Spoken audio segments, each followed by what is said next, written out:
بسم اللہ الرحمن الرحیم۔ السلام علیکم محترم ناظرین۔ ایک دفعہ تین ڈاکو رات کو ڈاکہ ڈالنے کے لیے ایک گھر میں گئے۔ جب وہ اس گھر کے ایک کمرے میں داخل ہوئے تو تین خوبصورت لڑکیاں سو رہی تھیں۔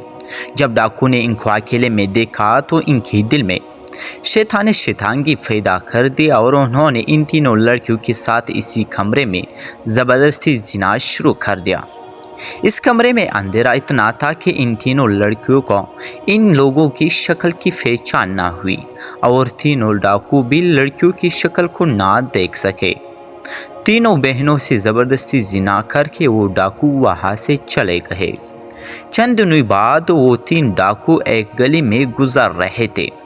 اس گلی میں ایک مسجد تھا۔ اس مسجد میں امام صاحب تقریر فرما رہے تھے کہ زنا انسان پر ایسا فرض ہے جو انسان کو ہر حالت میں ادا کرنا ہوگا، لیکن اگر کوئی انسان اللہ کے دروازے پر توبہ کر لے تو اللہ تعالیٰ اس کے قرض کو ظاہر نہیں کر دیتا، لیکن شرط یہ ہے کہ سچے دل سے توبہ کی جائے۔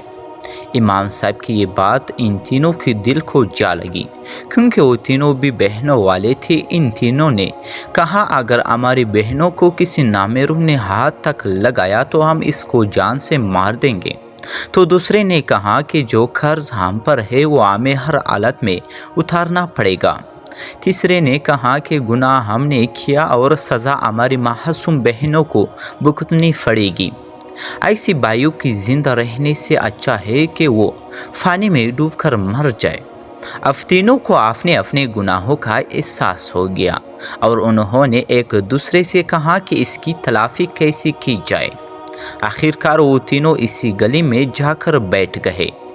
ایک نے کہا کہ امام صاحب کے پاس جا کر مدد لیتے ہیں۔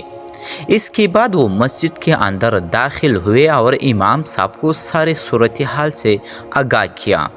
امام صاحب نے کہا کہ میرا رب بڑا غفور و رحیم ہے، اگر وہ معاف کرنے پر آئے تو 100 قتل کرنے والوں کو بھی معاف کر دیتا ہے، لیکن اگر پکڑنے لگے تو ایک ریشم کی دھاگے جتنے گناہ سے بھی پکڑ لیتا ہے۔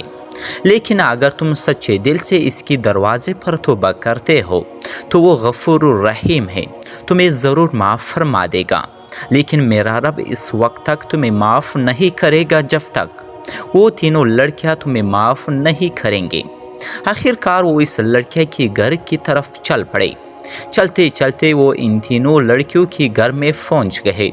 جب وہ تینوں ڈاکو وہاں پہنچے تو انہوں نے دروازہ کھٹکھٹایا تو ایک بہن باہر آئی اور دروازہ کھولا اور پوچھا کہ تم کون ہو اور یہاں کیا کرنے آئے ہو؟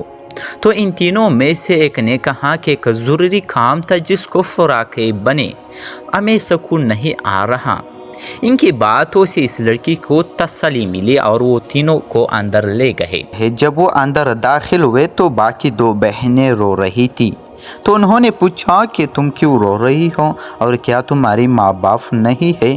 تو انہوں نے کہا کہ ہمارے ایک بزرگ باپ تھا، ایک رات وہ کسی کام سے باہر گیا تو تین ڈاکو نے ہم پر حملہ کر دیا اور ہم تینوں کو اکیلے پا کر ہمارے ساتھ زبردستی زنا کی، اور جب یہ خبر ہماری بوڑھی باپ نے سنی تھی وہ یہ بات برداشت نہ کر سکا اور وہ اسی وقت اس دنیا سے رخصت ہو گیا۔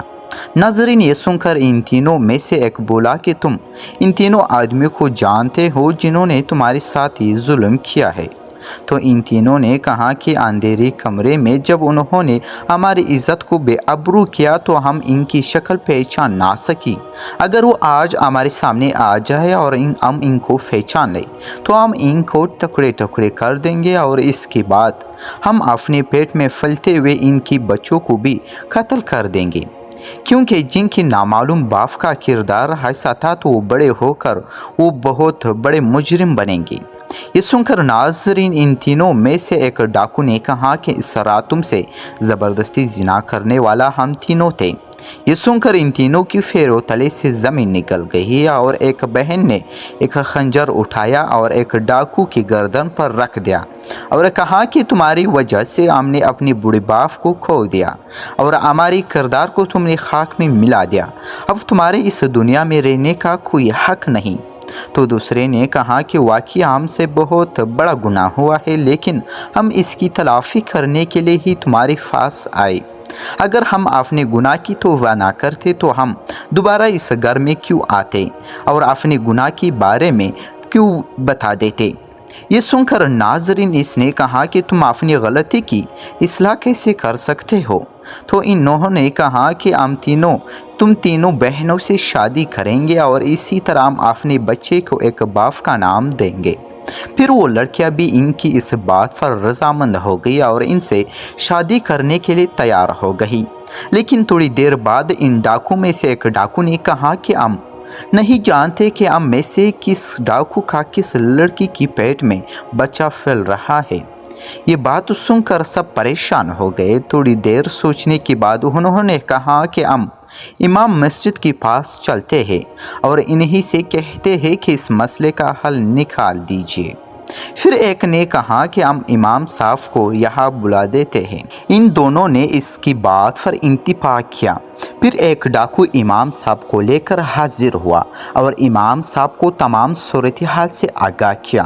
ناظرین، تھوڑی دیر سوچنے کے بعد امام صاحب نے ان تینوں ڈاکو کو ایک لائن میں کھڑا کر دیا اور پھر ایک لڑکی کو کہا کہ تم ان تینوں کی سینے سے ناک لگا کر خوشبو سونگھو، کیونکہ جب تم نے تینوں کے قریب جاؤ گے تو تمہیں ایک عجیب و غریب خوشبو محسوس ہوگی، کیونکہ ہر مسلمان چاہے کتنے گناہگار کیوں ہی نہ ہو، اگر اس نے نبی کا کلمہ پڑھ لیا تو اس کی جسم سے ایک عجیب و غریب خوشبو نکلتی ہے اور وہ خوشبو ہر ایک میں مختلف ہوتی ہے، اور جب تم ان تینوں میں خوشبو سونگھو گے تو تمہیں محسوس ہوگا کہ اس دن کون سا ڈاکو تمہارے قریب آیا تھا۔ ناظرین، یہ سن کر وہ تینوں بڑے حیران ہوئے اور پھر ایک لڑکی تینوں کے قریب گئی اور خوشبو سونگھنے کے بعد کہا کہ امام صاحب، مجھے پتہ چل گیا کہ اس رات یہی نوجوان میرے قریب آیا تھا۔ پھر امام صاحب نے اس لڑکی اور لڑکے کو علیحدہ بٹھا دی اور پھر دوسری لڑکی کو کہا کہ ان دونوں میں سے چیک کرو اور پھر بتاؤ کہ ان میں سے کون سا شخص تھا جو تمہارے قریب آیا تھا۔ پھر اس لڑکی نے خوشبو سونگھی تو کہا کہ امام صاحب، یہ دوسرا آدمی ہے جس سے خوشبو آ رہی تھی، جو اس رات زبردستی کرتے وقت اس کے جسم سے آتی تھی۔ امام صاحب نے اس کو بھی علیحدہ بٹھا دیا اور پھر تیسری لڑکی کو کہا کہ یہ آخری نوجوان تمہارا گنہگار ہے۔ امام صاحب کی عقلمندی کو دیکھ کر وہ سب بڑے متاثر ہوئے۔ پھر امام صاحب نے ان تینوں کا نکاح پڑھا دیا اور تینوں اپنی غلطی کی تلافی کر کے ہنسی بسی خوشی زندگی گزارنے لگے، اور جب 1 سال بعد تینوں کے بچے پیدا ہوئے تو ان کی شکلیں اپنی باپ پر تھے۔ دوستو، امید ہے کہ ویڈیو اچھی لگی ہوں گی۔ اگر آپ لوگ چینل پر نئے ہو تو چینل کو سبسکرائب کر لیجیے اور بیل نوٹیفیکیشن کو آن کر کے، تاکہ اسی طرح کی تاریخی اور سبق آموز ویڈیو کی نوٹیفیکیشن آپ لوگوں تک پہنچتے رہے۔ بہت شکریہ آپ سب دوستوں کا۔